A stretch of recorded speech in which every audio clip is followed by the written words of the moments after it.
السلام علیکم۔ آج کا رکو نمبر 33 جو ورسز 243 سے لے کے 248 تک ہیں، شروع کرتے ہیں۔ اعوذ باللہ من الشیطان الرجیم۔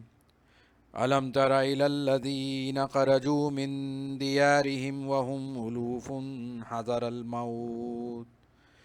کیا تم نے ان لوگوں کو نہیں دیکھا جو اپنے گھروں سے نکلے موت کے ڈر سے، اور وہ ہزاروں تھے۔ فقال لهم اللہ موتوا، سو اللہ نے انہیں کہا تم مر جاؤ۔ ثم احیاہم، پھر انہیں زندہ کیا۔ ان اللہ لذو فضل علی الناس ولکن اکثر الناس لا یشکرون، بے شک اللہ فضل والا ہے لوگوں پر، لیکن اکثر لوگ شکر ادا نہیں کرتے۔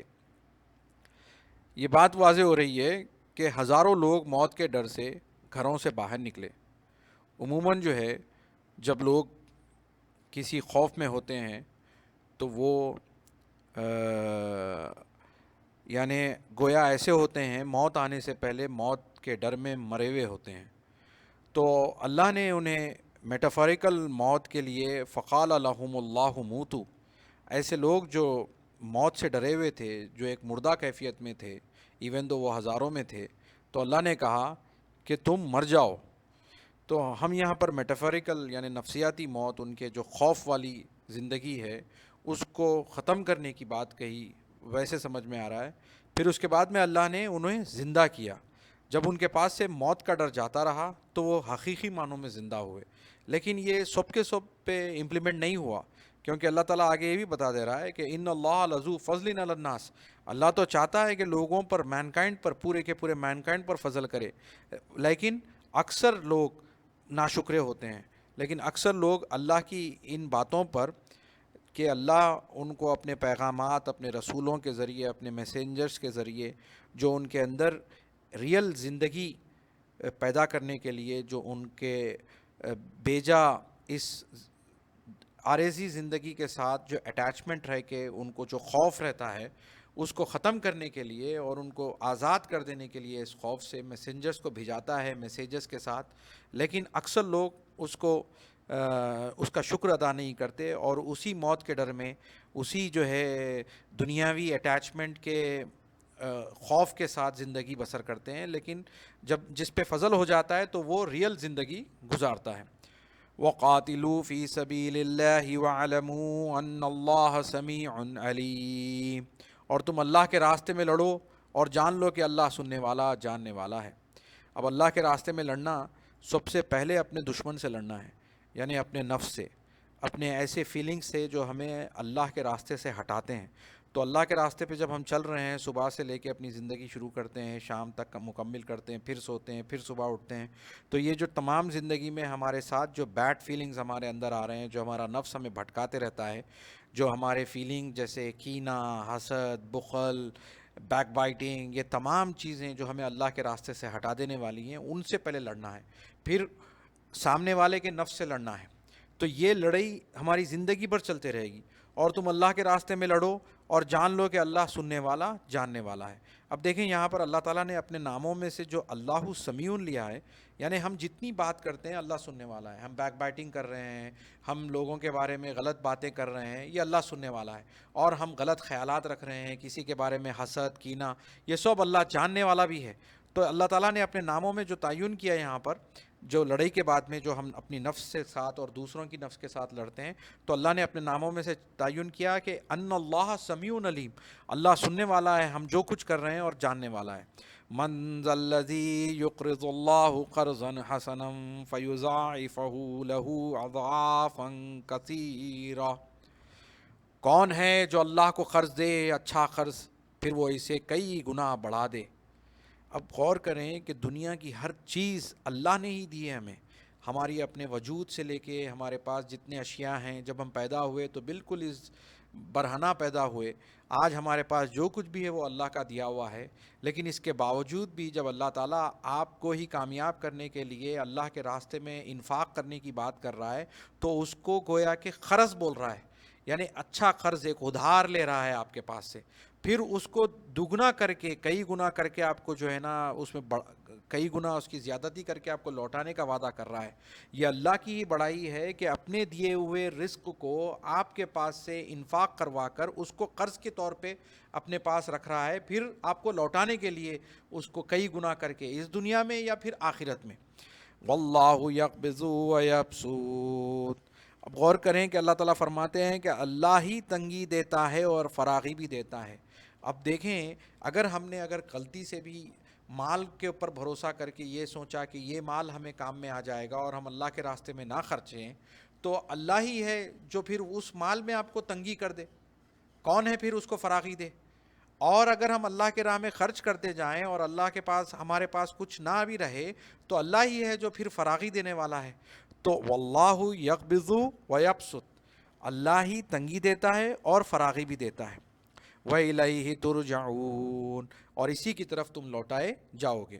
أَلَمْ تَرَ إِلَى الْمَلَإِ مِن بَنِي إِسْرَائِيلَ مِن بَعْدِ مُوسَىٰ، کیا تم نے بنی اسرائیل کی ایک جماعت کی طرف نہیں دیکھا موسیٰ کے بعد؟ اذ قالوا لنبي لهم ابعث لنا ملكا نقاتل في سبيل اللہ، جب انہوں نے اپنے نبی سے کہا ہمارے لیے ایک بادشاہ مقرر کر دیں تاکہ ہم لڑیں اللہ کے راستے میں۔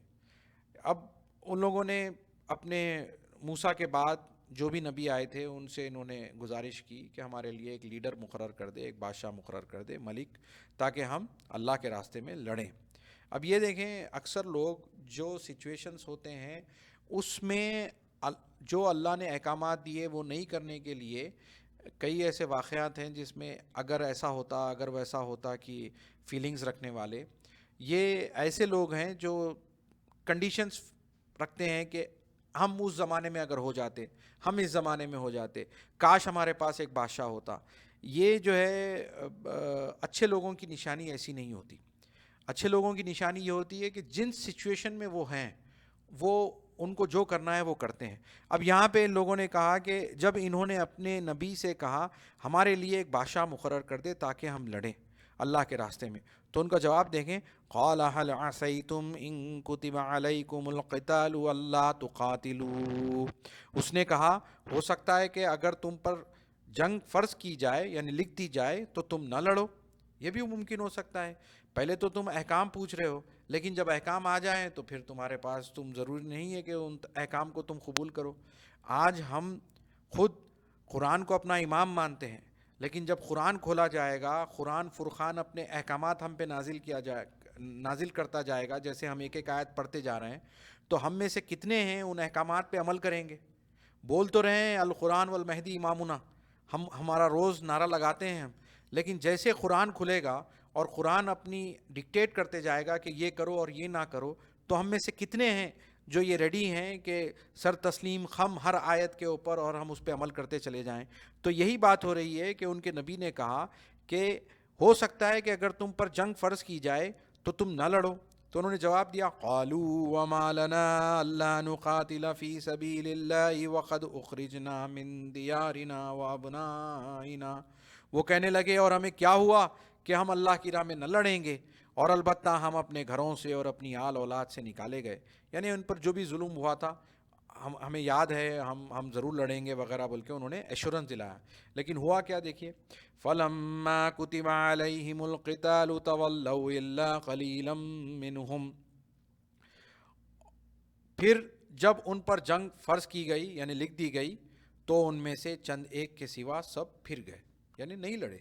واللہ علیم بالظالمین، اور اللہ ظالموں کو جاننے والا ہے۔ اور یہی سب سے بڑا ظلم ہے کہ ہم عہد کرتے جائیں اللہ سے کہ ہم یہ کریں گے، یہ کریں گے، یہ کریں گے، لیکن جب وقت آئے گا تو پھر ہم نہیں کریں گے، تو یہ سب سے بڑا ظلم ہے۔ وقال لهم نبيهم ان اللہ قد بعث لكم طالوت ملکا، اور کہا انہیں ان کے نبی نے بے شک اللہ نے تمہارے لیے طالوت کو بادشاہ مقرر کر دیا ہے۔ یعنی ان لوگوں نے ایک لیڈر مانگا تھا، ایک بادشاہ مانگا تھا، تو طالوت لگتا ہے ایک پراپر ناؤن ہے، تو اس کو جو ہے بادشاہ مقرر کر دیا گیا۔ جیسے فرعون ہے، موسیٰ ہے وغیرہ، ویسے ہی ایک پراپر ناؤن ہے۔ قالوا انا یکون له الملک علینا ونحن احق بالملک منہ ولم یؤت سعۃ من المال۔ وہ بولے کیسے ہم پر اس کی بادشاہت ہو سکتی ہے؟ پہلے تو بادشاہ مانگا، پھر اب جب بادشاہ مقرر کر دیا گیا ان کے نبی کے ذریعے سے، طالوت کو ملک بنا دیا گیا، تو اب بول رہے ہیں کہ وہ بولے کیسے ہم پر اس کی بادشاہت ہو سکتی ہے؟ اور آرگیومنٹ دیکھیں، ہم اس سے زیادہ بادشاہت کے حقدار ہیں، اور اسے وسعت نہیں دی گئی مال سے، یعنی اب ان کا جو پیرامیٹر تھا وہ تھا مال۔ ہر زمانے میں لوگ یہی سمجھتے ہیں کہ مال جس کے پاس ہے وہ کامیاب لوگ ہیں، نہیں، یہ اللہ کے پاس پیرامیٹر ہرگز نہیں ہے، کیونکہ مال دینا یا نہ دینا اللہ نے ہی ڈیسائیڈ کیا ہے، لیکن مال کوئی فضیلت کا جو ہے نا اللہ نے ڈیسائیڈ نہیں کیا ہے۔ مال کا استعمال کیسا ہوگا اس پہ آپ کی فضیلت ڈیسائیڈ ہے، کہ اگر آپ کے پاس زیادہ ہے تو آپ اس کو خرچ کریں گے اللہ کی راہ میں، آپ کے پاس کم ہے تو آپ صبر کریں گے، شکر کریں گے، سوال نہیں کریں گے، یہ پیرامیٹرز ہیں۔ لیکن مال کی زیادتی رہنا یہ کوئی پیرامیٹر اللہ کے پاس نہیں ہے۔ ان لوگوں نے یہ سوچ کے رکھا تھا کہ ہمارے پاس مال ہے تو ہم بادشاہ بنیں گے، تو اسی لیے شاید انہوں نے لیڈر بننے کے لیے پہلے گزارش کی، لیکن اللہ نے جب کسی نبی کے ذریعے کسی اور کو لیڈر بنایا، ملک بنایا، تو اب اس کو قبول نہیں کر رہے ہیں۔ اب جواب ان کے نبی کا یہ ہے کہ قال ان اللہ اصطفاہ علیکم وزادہ بسطۃ فی العلم والجسم، اس نے کہا بے شک اللہ نے اسے تم پر چن لیا، اصطفاہ یعنی چن لیا، اور اسے زیادہ وسعت دی ہے علم اور جسم میں۔ تو اللہ کے پاس پیرامیٹرز ہوئے علم اور جسم، یعنی نالج اور پھر اس کے بعد میں طاقت، جو اللہ کی راہ میں استعمال کی جانے والی طاقت۔ تو یہ جو ہے اللہ کے پاس کے پیرامیٹرز ہوئے، انہوں نے بتایا کہ کس بنا پہ اس کو چنا گیا ہے۔ واللہ یؤتی ملکہ من یشاء، اور اللہ جسے چاہتا ہے اپنا ملک دیتا ہے۔ واللہ واسع علیم، اور اللہ وسعت والا، جاننے والا ہے۔ وقال لهم نبيهم إن آية ملكه أن يأتيكم التابوت فيه سكينة من ربكم وبقية مما ترك آل موسى وآل هارون تحمله الملائكة، اور انہیں ان کے نبی نے کہا بے شک اس کی حکومت کی نشانی یہ ہے کہ تمہارے پاس تابوت آئے گا۔ کیا آئے گا؟ تابوت یعنی ایک صندوق، ایک پروٹیکٹڈ صندوق سمجھیے آپ، ایک پروٹیکٹڈ باکس آئے گا، اس میں تمہارے رب کی طرف سے سامان تسکین ہوگا۔ غور کرنے کی بات ہے کہ اس میں جو ہے سکون کا سامان ہوگا، اور بچی ہوئی چیزیں جو آل موسیٰ اور آل ہارون نے چھوڑی تھیں۔ اب یہاں پر ٹریڈیشنلی طور پہ اس کو ایسے ہی لیا جاتا ہے جیسے یہ ہے، لیکن اپن تھوڑا سا اس پہ ڈسکس کریں گے۔ اسے فرشتے اٹھا لائیں گے۔ اب آپ ڈاٹس کنیکٹ کرنے کی کوشش کیجئے کہ جسٹ فار انڈرسٹینڈنگ، ایک وقت کا واقعہ ہے، فرا کے قریب مہدی موعود علیہ الصلوۃ والسلام اپنے قافلے کے ساتھ گزر رہے تھے، تو وہاں پہ جو کوتوال رہتا ہے، جو پولیس وغیرہ کا آدمی رہتا ہے، وہ ان کے ساتھ بدتمیزی کرتا ہے اور ان کے کچھ سامان کو بھی وہ چھین کر ضبط کر لیتا ہے۔ تو رات میں جو ہے وہاں کا بادشاہ خواب دیکھتا ہے کہ حضور صلی اللہ علیہ وسلم، ناٹ وربیٹم لیکن وہاں کا بادشاہ خواب دیکھتا ہے کہ حضور صلی اللہ علیہ وسلم نیزہ لیے ہوئے اس کی گردن پر اپنے فرزند کے بارے میں پوچھ رہے ہیں، تو وہ وعدہ کرتا ہے کہ صبح اٹھتے ہی میں تحقیق کروں گا۔ پھر وہ کوتوال وغیرہ آتا ہے قاضی کے ساتھ، پھر اس کے بعد میں وہ فہرست پوچھتے ہیں کہ آپ کے پاس سے جو سامان گیا اس کی فہرست کیا ہے۔ تو موعود علیہ السلام کا جواب جو ہے وہ یہ ہے کہ ہمارا سامان کچھ نہیں گیا، ہمارے پاس ہمارا سامان ہے۔ لیکن جب وہ پھر پوچھتے ہیں کہ نہیں، ہم اس کی پابجائی کر دیں گے، آپ کی لسٹ بتائیے کیا ہے، تو موعود نے تکرار پھر یہی کی کہ ہمارا سامان کچھ نہیں گیا، ہم یاد خدا کے علاوہ کچھ رکھتے ہی نہیں ہیں، ہمارے پاس کچھ رہتا ہی نہیں ہے سوائے یاد خدا کے۔ تو یہ پیغمبروں کا، رسولوں کا یہی خاصہ ہے۔ تو اب یہ غور کریں کہ یہاں پر بھی جو تسکین تابوت آ رہا ہے، اور تسکین دینے کے لیے جس میں سامان تسکین ہے، پھر آگے جا کے آیتیں بھی آئیں گی کہ الا بذکر اللہ تطمئن القلوب، یعنی تمہارے دلوں کے سکون کے لیے یاد رکھو کہ اللہ کی یاد ہی ہے۔ تو یہ گویا کہ ایسے لگتا ہے کہ ان کا جو ترکہ ہے، جو آل موسیٰ اور آل ہارون کا ترکہ تھا، وہ موسیٰ اور ہارون کا لایا ہوا میسیج ہی تھا، یعنی وہ پیغام تھا جس کی بنا پہ، جس کو پڑھ کر، جس پہ عمل کر کے، جس کو یاد کر کے، اللہ کی یاد کر کے دلوں کو سکون ملے۔ اور یہی جو ہے اس شخص یعنی طالوت کی نشانی تھی کہ اس کے پاس وہ فرشتے لے کر آئیں گے۔ واللہ اعلم۔ ان فی ذلک لآیۃ لکم ان کنتم مؤمنین، بے شک اس میں تمہارے لیے نشانی ہے اگر تم ایمان لے آؤ۔ صدق اللہ العلی العظیم۔